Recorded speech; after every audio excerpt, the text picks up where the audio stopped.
Présent, votre séquence Histoire, c'est l'une des confréries musulmanes les plus répandues au Sahel. La Tidjaniya, à l'heure où les intégrismes religieux envahissent cette région, cette branche soufie demeure moins médiatisée. Elle est pourtant bien présente au Mali, au Sénégal, au Maroc ou encore en Algérie. Cette confrérie prône un islam à contre-courant des conservatismes et du radicalisme. Direction la Zaouïa de Fès au Maroc, son berceau. Des pèlerins du monde entier prient sans discontinuer dans la mosquée où repose le fondateur, Cheikh Ahmed Tidjane.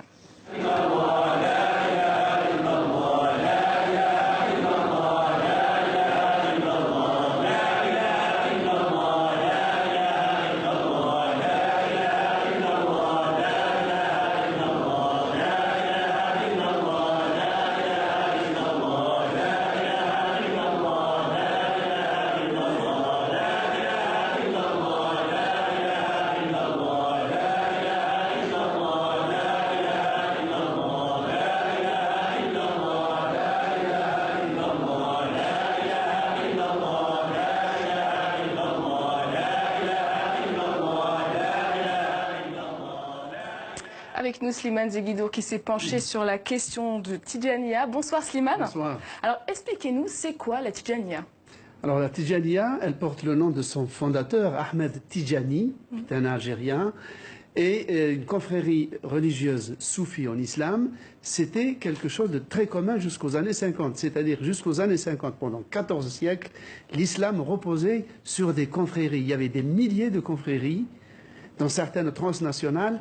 Et la confrérie, c'est quoi? C'est un saint qui la fonde. Et ce saint est perçu par les fidèles comme un intercesseur entre les fidèles et Dieu. C'est lui, c'est pour ça qu'il est censé tenir une baraka pour bénir quand il est vivant. Et quand il meurt, son mausolée, qu'on appelle vulgairement un marabout, devient un lieu de pèlerinage pour demander aussi la baraka du saint, même après sa mort. Et il faut dire aussi que ses enfants reprennent aussi sa sainteté et continue à la distiller aux populations. C'est cela une confrérie. La Tidjaniya est une des plus grandes confréries musulmanes fondée en Algérie. Elle est passée par le Maroc, ensuite elle a gagné l'Afrique occidentale où elle a vraiment trouvé le public le plus assidu. Et justement, comment elle s'est exportée dans ces pays africains? Alors, elle s'est exportée d'abord quand elle a commencé à avoir des soucis en Algérie sous la domination française.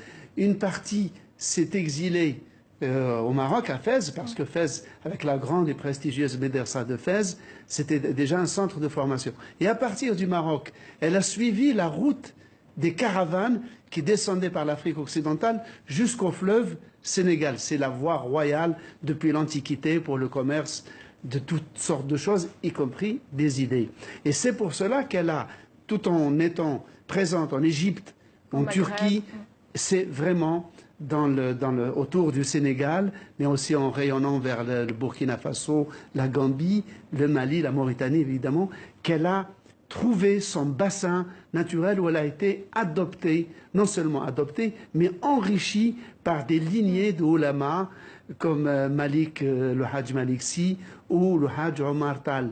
Il y a eu des lignées de très grands théologiens. Et pourquoi les confréries sont importantes en islam?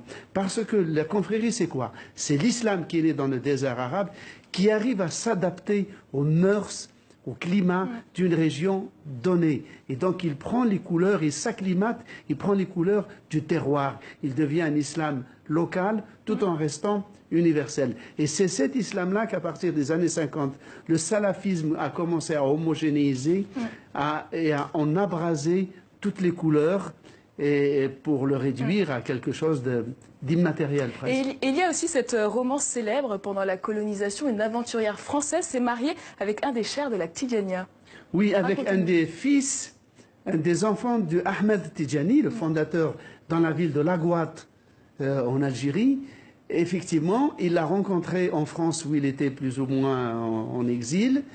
Ils sont tombés amoureux. Ils sont revenus à Laghouat, très exactement à Ain Madi, qui est le berceau historique de la confrérie, et elle est devenue une maraboute. Elle était considérée que c'est comme si c'était la sainteté dont avait hérité son mari, s'était répandue sur elle, et elle était vénérée. Elle a créé des hospices, des écoles, des orphelinats, et quand son mari est mort. Elle s'est remariée avec un autre de sa famille. Et après, elle est repartie en France où elle a été décorée, honorée, Légion étrangère, Légion d'honneur. Et donc, elle reste un personnage très populaire en Algérie, chez les musulmans, mais aussi dans son pays d'origine, la France. Et comment aujourd'hui la confrérie est-elle devenue un outil de soft power pour des pays comme l'Algérie ou encore le Maroc?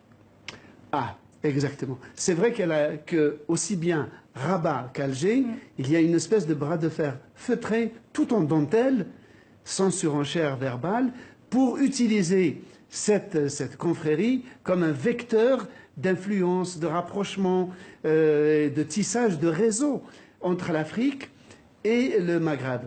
Le Maroc se flatte d'avoir la tombe à Fès, ce magnifique mausolée à Fès, et quand les notables tijanes de l'Afrique vont au Maroc, ils sont reçus au palais, soit par le roi, soit par un proche du roi.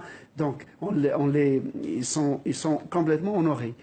L'Algérie, qui elle a le berceau, n'a pas la tombe, mais elle a le berceau, la zaouia, donc l'oratoire où la confrérie s'est développée, essaye d'utiliser ça comme un vecteur pour son influence, son soft power en Afrique. C'est ainsi qu'en 2006, l'Algérie a organisé un congrès international à La Guatte et à Ain Madi, où ils ont invité des religieux et des notables africains de 29 pays pour essayer de ressusciter le lien sentimental entre l'Algérie, entre la Guatte, Ain Madi, et le peuple de la confrérie tijane, dont la majorité, une bonne partie, se trouve au Sénégal. Est-ce que finalement l'expansion du Tidjania n'est pas une manière, aujourd'hui, parmi tant d'autres, de faire obstacle à l'intégrisme religieux?